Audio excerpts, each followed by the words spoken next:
Thank you. The chair now recognizes Ms. Crockett for 5 minutes. Okay. Thank you, Madam Chair.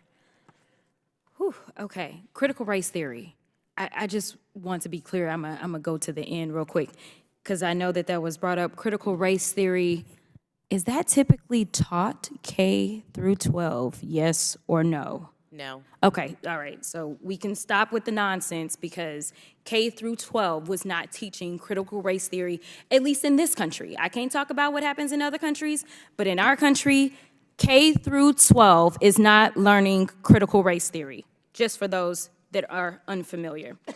In addition to that, we just heard about AFT and what they're advocating for. And I know that there was a comment that you made as relates to discipline. And how that's something AFT should be advocating for so that teachers can be safer. Is that correct? Am I characterizing what you said correctly? I believe that both the NEA and the AFT should endorse policies that keep educators safe. Yeah. Okay. Let me ask you a quick question. Actually, I would like for all three of you to answer this question. It's just a yes or no. We'll start at this end. When you were growing up and going through school, did you ever have to go through an active shooter drill? Yes or no? No.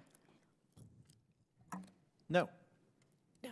Oh, okay. All right. So can we agree that guns being kept out of schools may be one of those things that could keep not only teachers safe, but also students safe? Yes or no? Yes. Yes. Yes. Okay. Thank you.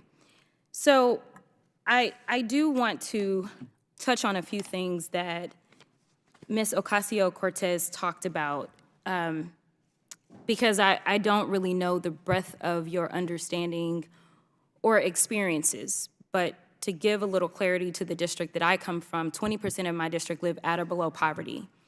And I do come from an urban district. I do have a majority minority district. I know that we've talked about DEI and diversity. And I find that when I'm here, I am constantly fighting to make sure that I can break through the noise and the stereotypes that exist around not only my kiddos in my district, but just my constituents. And one of the things that maybe some of you have never experienced, I don't know, is the fact that one of the leading reasons that students in my district don't show up to school is because they are poor, because some of them are homeless. We found that there were children that didn't go to school because they didn't have clean clothes. That is something that certain people don't have to worry about. And they found that if they brought in washing machines so that kids wouldn't make fun of them because they had clean clothes, that they would show up. These are things that maybe in a more affluent district, they may not need money for. So while one of my colleagues talked about how much investment has to go into some of these school districts in the inner city, I do want to make it clear that there are different obstacles that my kiddos deal with. In addition to the fact that I practiced criminal defense work prior to coming into the legislative realm. And in my district, I have the highest incarcerated zip codes in the entire state. What that means is that sometimes I have children that go home and they don't have parents to go home to. Or if they are going home to parents, their parents may be involved in things that aren't necessarily the best things for kids to be around. And so, as it's already been stated, sometimes the safest space is at school for some of these children.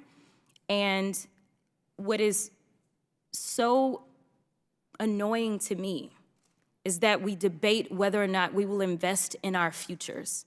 As far as I'm concerned, there is no better investment than in our children. Because if we are going to make sure that this country continues on, it's not going to start by investing in people that look like me or of my age. It starts with making sure that there's a foundation. And I just want to say that I am thankful for those teachers that decided to go in, even when they were under-resourced, even given of their own resources, to make it happen. I lost teachers in my district during the pandemic because they literally risked their lives in the midst of a pandemic to show up because they love those kids that much, because I can tell you, the pay is not there. Teachers aren't getting rich. Maybe professors, but not teachers. And so the fact is, I've talked to my school districts.